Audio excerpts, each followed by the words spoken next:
So this is a continuation of my previous video on how we become diabetic 10 years down the line. So when the fat cells have nowhere to store the fat anymore, it's the beginning of diabetes. And from here, it just gets worse because high insulin, high blood sugar is the beginning signs of metabolic syndrome, which is pre-diabetic or pre-diabetes, now called insulin resistance syndrome. And then come abnormal fat, high triglycerides, low HDL cholesterol. These are the conditions called pre-diabetes, high blood pressure, abdominal fat. So if you're carrying weight around your stomach area, this is already a sign for you to know that you're insulin resistant. Insulin resistance shows up 10 years, come on people, 10 years before your doctor tells you something is wrong with your cholesterol. Please start today. Today is the day you start to work on yourself, your nutrition, your movement, which is aka exercise, your sleep. Please don't let this happen. Do not watch yourself go down do not watch your health deteriorate for a lifestyle issue that you can really start working on. Today I've broken it down. You can't claim you don't know what is happening. You do now. What you now have to do is to start working on it. Studies show that if you can reverse insulin resistance, you probably knock out 40% chance of heart attack. Insulin resistance is at the heart of most chronic diseases. I'm going to repeat that again. Insulin resistance is at the heart of most chronic disease. And now you understand what that means. Now you need to start doing something about it. You have to.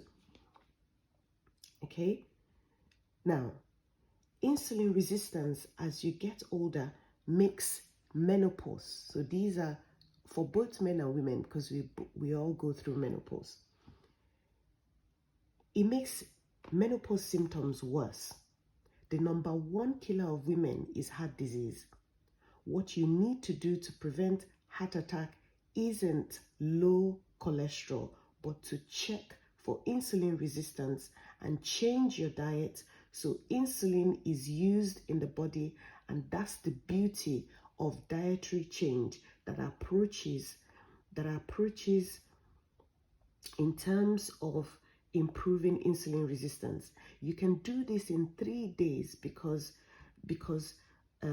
those cells that are drowning you, stop feeding them sugar. All of it, if you stop feeding them sugar, all of a sudden are revived, and it will prevent a lot of diseases. Insulin resistance and type 3 diabetes. Insulin resistance is not only at the heart of diabetes and heart disease, it is also at the core of Alzheimer's disease, known as type 3 diabetes. All the comorbidities that make how people react to COVID worse has insulin resistant at the heart of them. If you go to PubMed, where loads of research results are, and you type insulin resistance and kidney disease, insulin resistance and fatty liver disease, insulin resistance and lung disease, you will see that insulin resistance is correlated statistically significant to all of this condition. Insulin resistance has a bigger portfolio, not just cardiometabolic disease, but also lung, kidney, and liver disease. The brain and insulin resistance. This is another area that insulin affects our brain. Insulin is needed for the growth of brain cells. It's kind of like an essential fuel. What happens when the brain cells become resistant to insulin? And that's the connection to Alzheimer's. When the cells get oversaturated, It causes memory problem, dementia, then Alzheimer's, because the cells aren't getting energy, like forgetting your keys. Like a car not getting fuel, it stops working. You're not getting the nutrients you need because insulin is not performing right. It all goes back to insulin resistance. If you listen to a man called Jason Fung, he talks about insulin resistance being the underlying factor of even cancer. Now, these are some of the things that you could do. The most likely micronutrient to cause insulin resistance is carbohydrate. Protein also increases our blood sugar a bit, but not like carbohydrates. Fat doesn't move the needle on the very thing that causes heart disease and metabolism. Giving diabetes a high carb, low fat diet is a recipe for disaster. So people who are diabetic should really not be having a high carb diet because it's a recipe for disaster. Insulin resistant. To reverse insulin resistance in 72 hours, high fat and low carb is the way to go. Some people may not be able to digest fat properly. The best way to go is to eat real food. Real food. There's no condition where real food works. Where real food won't work. Many women don't do well on ketogenic diet. I've spoken about this before. As much as men, because we cycle. We should really cycle in and out of ketosis and not stay on it long term. This would affect your hormone. Nobody has strived on a high carb diet ever. How do you know real food? Any food your grandparents will not recognize isn't real food. If they won't recognize it, don't eat it. It's not real food. It is food you can heat, it's any food you can hunt, pluck, gather, or fish is real food. You eat loads of processed food if you eat loads of processed food that are nutrient depleted, the body struggles to find nutrients, which increases calories and craving. As the body is scrambling, asking where the food is, it keeps you hungry. With real food, you can't overeat it, like steak, eggs, fish, vegetables, beef, fruits. You can't overeat these because your body is thankful for it and knows what to do with it, and it keeps your blood sugar balanced and improves your mood. And the body knows when it's had enough with this kind of food. Why? Because it's real food and it has all the nutrients. There are 4 ways to measure insulin resistance. Number 1, it's 95% accurate and you can do it at home. You stand in front of a wall a few inches from you, walk slowly towards the wall. If your belly touches the wall before your nose, 95% there is some degree of insulin resistance. Men with a waist over 40, women with waist over 35. Very, very likely you've got insulin resistance. Don't feel bad. At least half the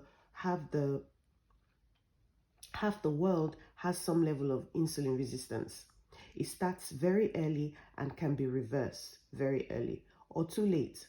Start making dietary changes.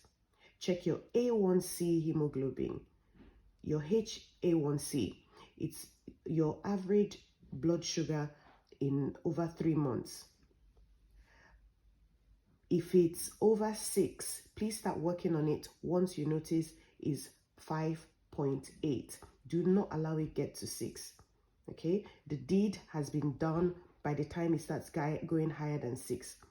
You should catch it before it gets to that level. High blood pressure starts at 140 over 90. What happens before this time? We need to start working on ourselves, on our body. Skeletal muscle is one of the primary sites of insulin resistance. We cannot go one day without hearing about insulin resistance and its correlation to obesity. There's evidence insulin resistance begins in healthy 20-year-olds that are sedentary.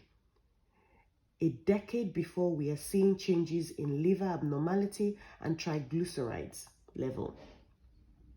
Blood glucose. Insulin resistance of skeletal muscle is one of the primary defects of nearly all the diseases we're seeing. Cancer, heart disease, skeletal muscle should be our primary focus, not adipose fat. The health and capacity of skeletal muscle is an underappreciated muscle. It is responsible for metabolic control. 80% of glucose is disposed in our skeletal muscle. If you destroy skeletal muscle, where is the glucose going to go? This is why we need to learn to work to build our muscle. I have done a video on how our muscle is actually our organ of longevity. So if you want to live long, you want to build your muscle. I also want to say one more thing. I want you to start today to improve your movement. And this is going to be a gradual process. I want you to start walking today. Walk for 5 minutes. Increase it to 5, to 10, to 15. I want you to, at some point when you feel you've fed your body well, to start jogging. Jog for 5 minutes, jog for 10, jog for 15. Your end goal will be, or should be, to be able to run between 10 to 15 minutes. I'm talking about sprinting. This would help your brain grow. This will make your insulin more sensitive. You will be able to reduce the risk of Alzheimer's disease. And when you run, I want you to do this for at least 2 to 3 days a week. 10 to 15 minutes. After running, please rest your head. It does something for you. Rest your head on something. Don't just stand there after running. Okay? I really hope this helps you, and I wish you well on your healing journey.